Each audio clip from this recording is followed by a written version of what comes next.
حکومت نے مہنگائی کے ستائے شہریوں کے لیے ایک اہم فیصلہ کیا ہے، جس کے تحت عوام کو براہ راست مالی سہولت فراہم کی جائے گی۔ اس اقدام کا مقصد روزمرہ کے اخراجات میں کمی لانا اور عوام کے اعتماد کو مضبوط کرنا ہے۔ ماہرین کے مطابق یہ اسکیم اپنی نوعیت کی پہلی اسکیم ہوگی جس میں شہریوں کو مقررہ وقفوں کے بعد باقاعدہ رقم دی جائے گی۔ حکومتی ذرائع کا کہنا ہے کہ یہ رقم کسی کو کام چھوڑنے پر مجبور کرنے کے لیے نہیں بلکہ معاشی تحفظ اور اعتماد بڑھانے کے لیے ہے۔ شہری اپنی سہولت کے مطابق یہ رقم بینک اکاؤنٹ، چیک یا جدید ڈیجیٹل نظام کرپٹو کرنسی کے ذریعے حاصل کر سکتے ہیں۔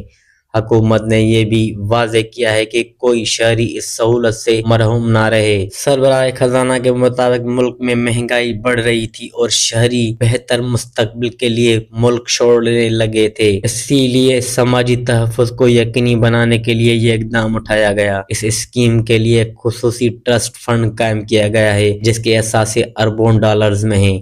بین الاقوامی تعاون کے تحت آنے والے برسوں میں اس فنڈ کو مزید مضبوط کیا جائے گا تاکہ یہ اسکیم مستقل بنیادوں پر جاری رہے۔ اس منصوبے کا نام national universal basic income (UBI) ہے اور ہر شہری کو ہر 3 ماہ بعد $200 دیے جا رہے ہیں، جو سالانہ $800 بنتے ہیں۔ شہری یہ رقم بینک، چیک یا کرپٹو کرنسی کے ذریعے وصول کر سکتے ہیں۔ ملک کی کل آبادی اور اسکیم کے لیے ٹرسٹ فنڈ کے اثاثے $1.3 ارب سے زائد ہیں۔ امریکہ کی جانب سے 2027 تک مزید $50 کروڑ فراہم کیے جائیں گے۔ وزیر خزانہ کے مطابق اس اسکیم کا مقصد نوکری چھوڑنے کے لیے نہیں بلکہ عوام کے لیے اعتماد بڑھانے کے لیے ہے۔